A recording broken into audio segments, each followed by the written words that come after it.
ये कहानी है डॉक्टर आर्या की, जो अपने क्षेत्र की एक मशहूर न्यूरोसर्जन थी। उसकी जिंदगी में सब कुछ ठीक चल रहा था, एक सफल करियर, शानदार सामाजिक प्रतिष्ठा और एक सुखी जीवन। लेकिन उसकी जिंदगी का यह सुख जल्द ही एक भयानक और रहस्यमयी मोड़ लेने वाला था।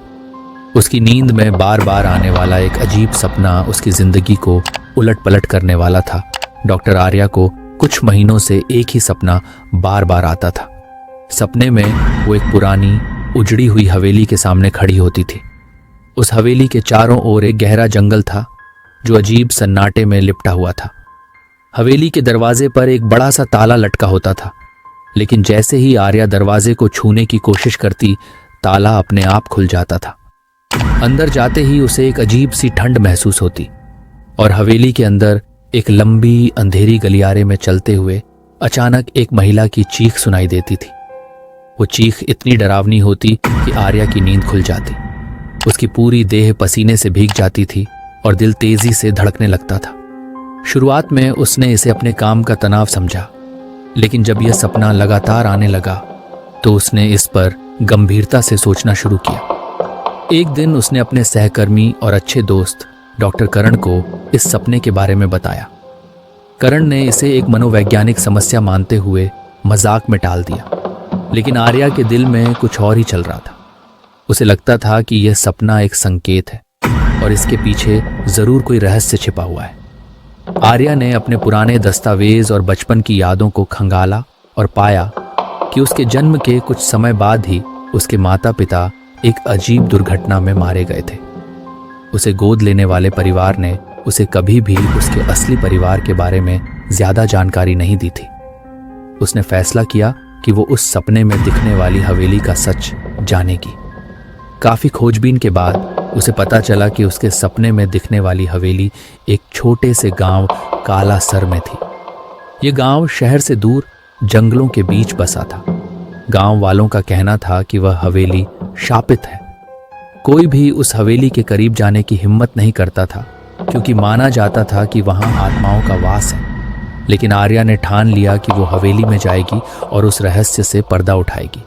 एक रात आर्या ने करण के साथ उस हवेली का रुख किया। वो रात बेहद अंधेरी थी और हवेली के चारों ओर का जंगल बहुत भयानक लग रहा था। हवेली के पास पहुंचते ही हवा अचानक से ठंडी हो गई और दरवाजे पर लगे ताले ने एक अजीब सी आवाज करते हुए अपने आप खुलने का आभास दिया।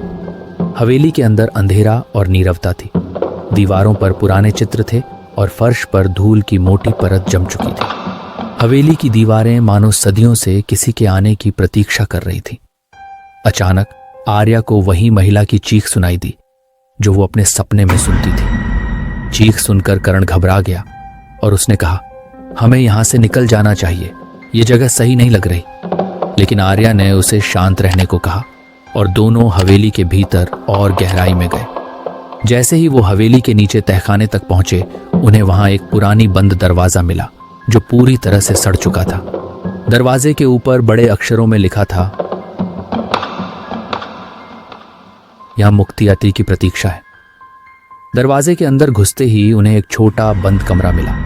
कमरे के बीचों बीच एक पुरानी ताबूत रखी थी। ताबूत के पास एक महिला की पुरानी तस्वीर रखी हुई थी। वो महिला बिल्कुल आर्या की तरह दिखती थी।